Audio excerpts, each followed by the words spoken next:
Welcome to 30 Days of Remembering. I'm Shaman Gray, your host, and this is Ministry of Style Studios, a place, a space, a house for the sacred work of midlife, a gathering place for those of us standing on the threshold between who we have been and who we are remembering ourselves to be. With that, let's get started. Today's clue, or cue, or breadcrumb, whatever you want to call it, is crimson. Sometimes the things we think we're remembering are really only the doorway to what we have forgotten. Today I have something different for the collective to consider. I'm not going to ask you a question. I'd like you to consider what you have experienced as fracture might actually be a space or a place of wholeness. Now, as I was preparing to sit down this morning after my weekly somatic physical therapy appointment, two things came up. I wasn't exactly searching for the clue, and I did inquire. I inquired softly. For some reason, I reached my hands into my dreads, and there was a flower, an oleander blossom, which we have in the backyard in the garden, rows and rows. The entire neighborhood has these trees, and for whatever reason, they're poisonous. They're poisonous if ingested, and I haven't dipped into that yet. And at some point, I'm quite certain that I'll be called to do that. So, yeah, I was headed to the bathroom, and I set the flower on a napkin that I'd rescued from Shango's grip earlier at some point. You know, when you have a dog or a puppy or animal, cat, well, cats can get high, but you put things high. So I'd put it out of the way. And there was the clue. Was it crimson? Was it the oleander? The napkin was crimson and gold. I couldn't figure it out, so I just sat with it. I put the baby in his baby cave or crate, whatever you call it, for his afternoon nappy, and started researching the name of the flower, which I can never remember for some reason. Oleanders. Poisonous, crimson, red, crimson, and gold. And I started to think, what is that? What do those colors mean for me? And those colors bring me to one of my alma maters, ASU. Why is ASU coming up? Where was I? And 1991 came through, and here we are back again. Back at 1991, revisiting the date on that penny. In 1991, I was firmly planted at ASU in art school. I'd started this leg of my journey following my mother, who accepted a position 3 hours north of me at a different university. Now, it had always been my habit, for some reason, to live close to my mother. And after a year of separation, I was out. I was in the Midwest, and I was out. Didn't matter that I hadn't finished my degree. I would finish it wherever, wherever. I just needed to be close to my mom. I wasn't happy. I'd looked at her school's art program, and I didn't like it. She looked at my school and found that their psychology department, it didn't meet her needs. She had snow, I had sun.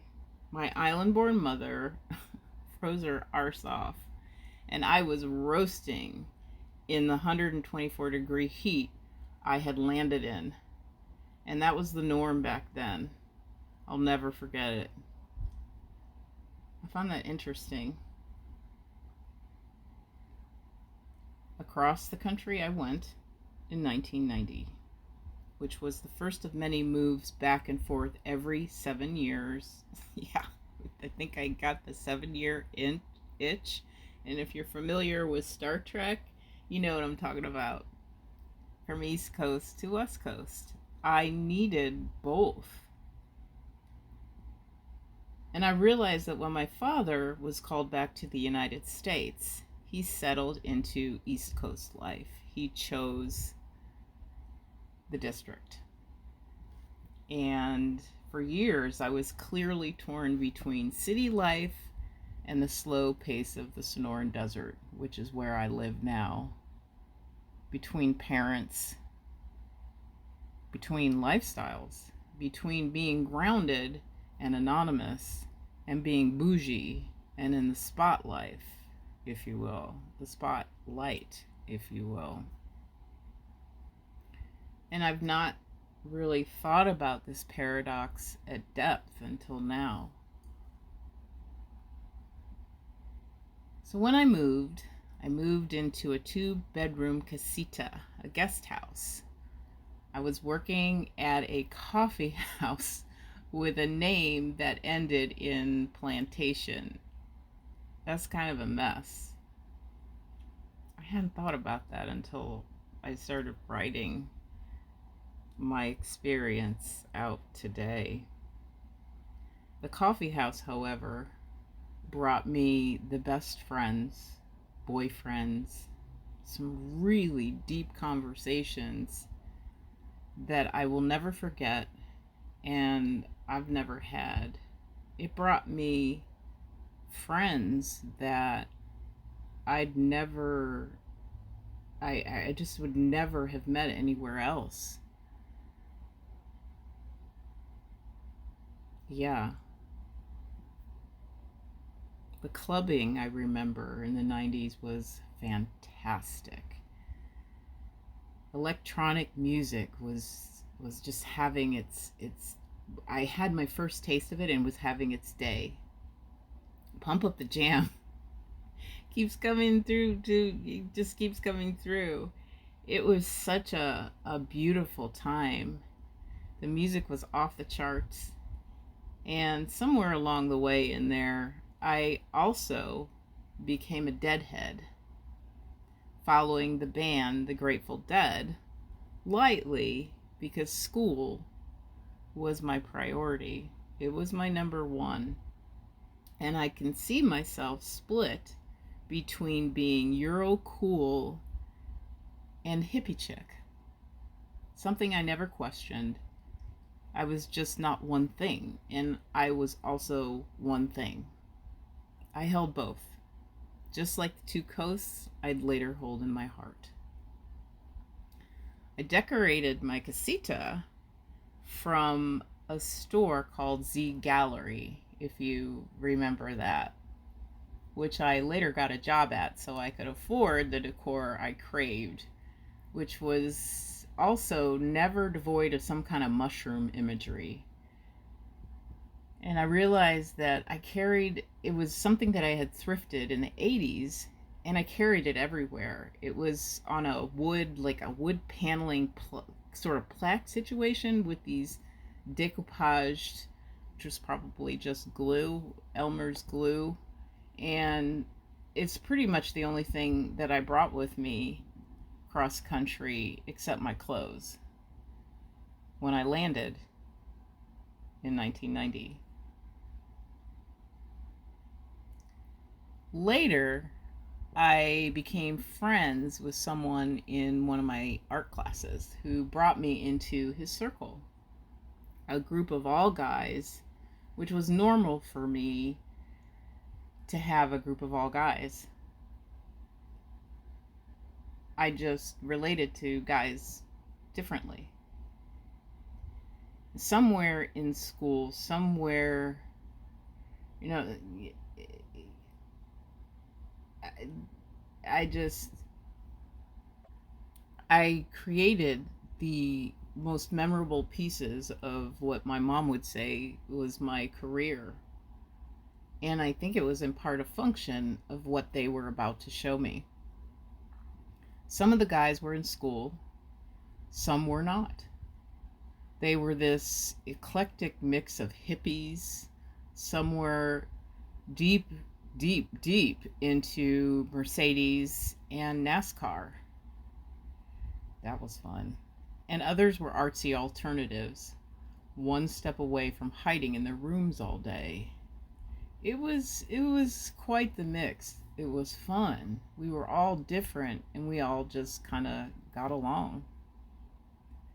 They all grew up together, and I was the first girl they allowed to be one of the boys, which I loved. They liked to experience nature, as most do here in the desert, and as guys do. They were pretty reckless about it. They went tubing, camping, four-wheel driving, got high, drank like fish on weekends, and they all went to these alternative punk shows somewhere in between. They introduced me to a whole new way of life, and I loved every single minute of it. Naturally, I started dating one of them, the deadhead sitting in between hippie and business school. And he planned a trip for all of us. I'll never forget it. He planned a trip to Vegas to see the Grateful Dead. That was 1991. The opening act was, symbolically enough, Santana. The Dead was joined by Bruce Hornsby on piano. Santana, oh my God. And I remember that was my first concert as a youth that my mom took me to back in Ohio. Santana. I still have the ticket stub from that. Woo. I remember that first Dead show like it was yesterday. Vegas, baby. What stays happens in Vegas stays in Vegas, and I remember it was hot as fuck. And I'd never been there before. Yeah, Vegas was, whew, it was loud, it was obnoxious, it was over the top, and I felt so free. I remember jumping on the bed, looking out. We were at Treasure Island, I think it was, because there was a sinking ship in front that I was fascinated with just all of the performances that were going on. And it was interesting because it was juxtaposed against, I think, the lake. I remember the lake. Lake Mead, maybe? I don't know what it's called. Anyway, we were in the nature and boating and so forth, and then we go back to our hotel, which was just flashy and crazy. So when I entered that first show, I was so excited. I was so excited.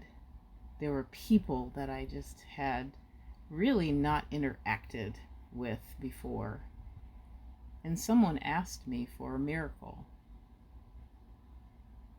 And I just so happened to have an extra, which I gifted freely. The miracle was that he actually traded me this ticket for a bag of something or other. I had no idea what it was. I just know that when it hit my hands, something inside of me lit up like a knowing. It was like someone had put a piece of my soul into my hands. It felt like home. I remembered why I came to this existence in the music, and I not felt so much joy dancing in community. I'd found my place. And that was one of the reasons Crimson brought me back to 1991, because I have forgotten that moment. Yeah. I thought I was remembering the connections and the friendships. I thought I was remembering art school and that group of guys. I thought I was remembering my first Dead show. But what I was really remembering was the first place I didn't ever apologize for being both. I've spent most of my life standing between worlds. I thought that meant I didn't belong anywhere, when all I wanted was to belong. I wanted to belong somewhere, anywhere. And what I realized on a deep level is that I belong in the in-between spaces. The spaces in between. I've come to see that I was never meant to choose a side. I was meant to become a bridge between the seen and the unseen, a bridge between communities, between everyday life and the deeper meanings I discover within it. Now, this journey, the breadcrumbs, the clues and the cues, they have taken me one step further. And well, yeah, I'm going to keep that close and for myself. So I leave you with this. What two worlds are you asking yourself to, your true self? What is your true self asking you to stop choosing between and start connecting with? Where do you already belong that you've mistaken for not fitting in anymore? Until next time, take what resonates, leave the rest. Drink your water, check your heart before you speak your truth or make a move, and make damn sure whatever you choose, you're doing it with love. Thank you for tuning in. I'm so glad you're here. I'm Shaman Gray. Peace.